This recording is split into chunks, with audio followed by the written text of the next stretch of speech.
Voilà, alors nous poursuivons notre visite du Salon Maison et Objets dans un autre décor, dans un autre univers. Nous sommes, vous allez le voir, dans un décor assez étonnant. Il s'agit du pavillon du lin. François Zambour, bonjour. Bonjour Vous Laura. êtes le designer de l'année 2009. Alors vous avez créé cet univers, cette maison, Tout à fait. totalement en lin.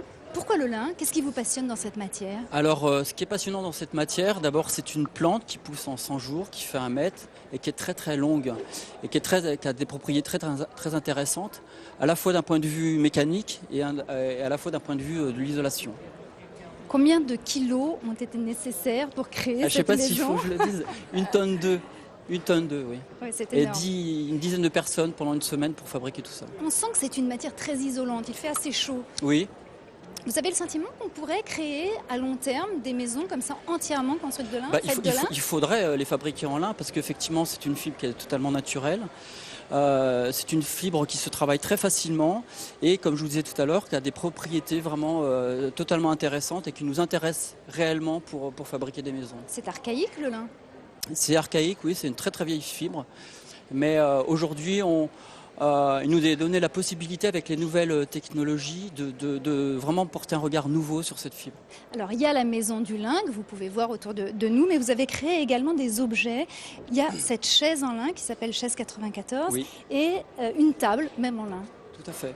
Alors pour la petite histoire, c'est donc DCS, Design Composite Solutions, qui m'a contacté un jour, qui eux ont en fait un savoir-faire autour de l'automobile.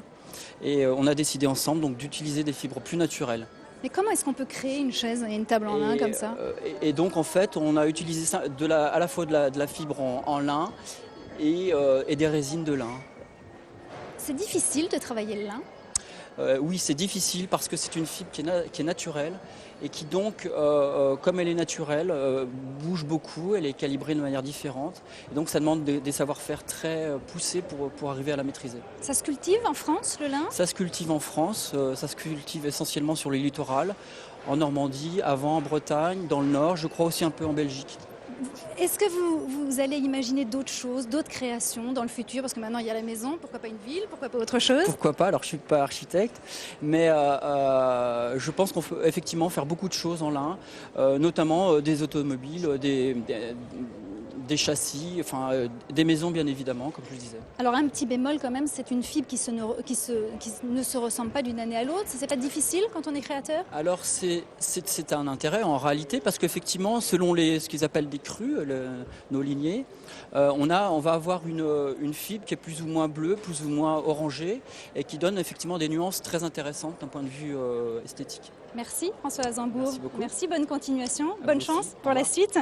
Alors certaines pièces, certaines œuvres bien évidemment ont marqué l'histoire, je dirais, du design français, du design mondial. Je pense bien évidemment à la chaise Cos de Philippe Starck, au canapé, vous le savez, de Jean Nouvel. Toutes ces pièces, sachez-le, sont précieusement gardées dans une structure. Cette structure s'appelle le VIA.